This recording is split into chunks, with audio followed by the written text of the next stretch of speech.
Bonjour à tous, ravi de vous retrouver pour cette nouvelle Vienne Actu. Et au programme aujourd'hui, on va revenir sur ce vote lancé par les Gilets jaunes cette semaine à Saint-Clair-du-Rhône. La participation a été satisfaisante. On va aussi parler du recensement qui a commencé hier jusqu'au 23 février. Et puis gros rendez-vous sur la rive droite avec le 91e marché au vin d'Ampuis. Il a ouvert ses portes ce matin. On commence d'abord par votre météo en partenariat maintenant avec Météo Aura.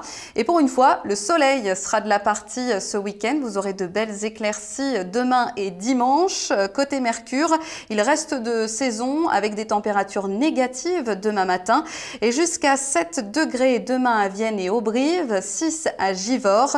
Le lendemain, vous devriez tourner autour d'1 degré minimum le matin à Saint-Jean-de-Bournay, jusqu'à 6 degrés à Vienne l'après-midi et même 7 degrés du côté de Roussillon.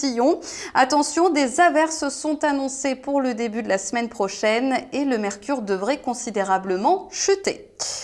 Je vous le disais en titre, les Gilets jaunes sont satisfaits de la consultation qu'ils ont lancée cette semaine, de samedi à lundi. Ils vous ont demandé si vous étiez pour le RIC, le référendum d'initiative citoyenne.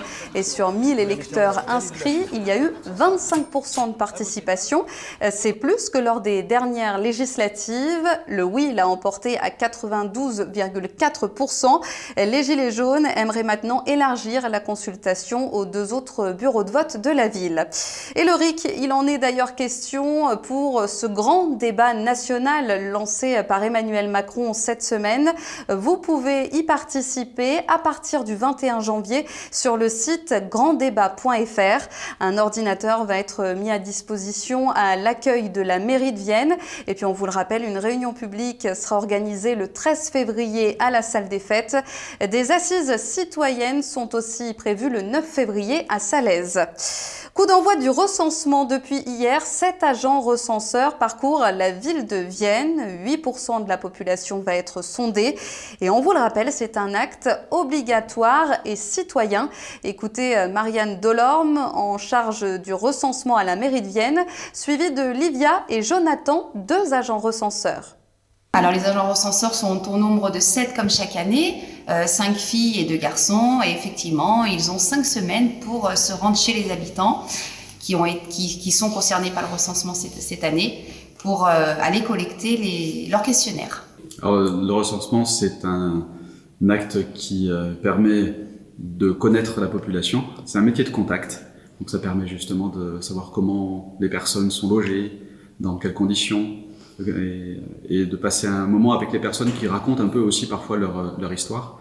Et donc connaître des personnes de la commune de Vienne, ça permet de répondre à leurs besoins. Et personnellement, je trouve que c'est une activité importante parce que on est tous concernés, que ce soit nos enfants, nos grands-parents, nos parents. On veut tous être logés de manière convenable, bénéficier d'infrastructures qui sont adaptées à notre vie quotidienne. D'où la réponse à ces questions qui vont permettre d'améliorer la vie. Et le recensement se termine le 23 février. Vous retrouvez toutes les infos sur le site lerecensementetmoi.fr. Notez également que la semaine prochaine, le mardi 22, un bus de la SNCF va être stationné devant le lycée Galilée pour sensibiliser aux risques ferroviaires et plus précisément aux intrusions non autorisées quand des personnes se déplacent sur les voies. En 2017, il y a eu 55 décès et 34 blessés graves en France. On passe à l'agenda de votre week-end avec cet événement sur la rive droite, le marché au vin d'Ampuis qui a ouvert ses portes ce matin et qui se poursuit jusqu'à lundi. 40 producteurs en appellation côte-rôtie sont réunis et ils s'accordent tous pour dire que ces dernières années, il y a eu de très bons millésimes. Ce sera donc l'occasion d'y goûter avec modération. Rendez-vous de 9h à 19h demain et dimanche. La journée de lundi est surtout réservée aux professionnels.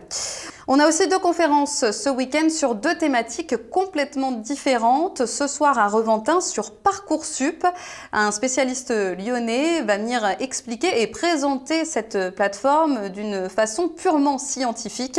Vous le savez, c'est sur ce site que les lycéens vont devoir entrer leurs vœux pour l'an prochain à partir de la semaine prochaine.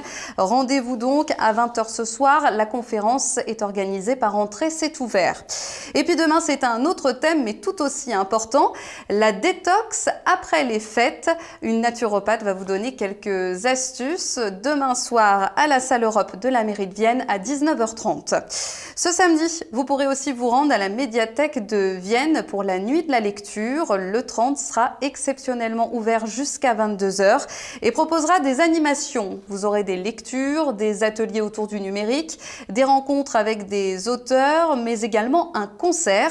Et c'est un duo qu'on suit très régulièrement sur Vienne TV qui va assurer l'animation puisqu'il s'agit des 2 sœurs Monada à partir de 20h jusqu'à 22h demain. Enfin, un dernier rendez-vous musique à la salle des fêtes de Saint-Sorlin-de-Vienne dimanche après-midi. C'est à partir de 15h et c'est l'association Mali Mali Adem qui propose différents groupes pendant l'après-midi. C'est une après-midi solidaire puisque les fonds serviront à envoyer du matériel médical au Mali.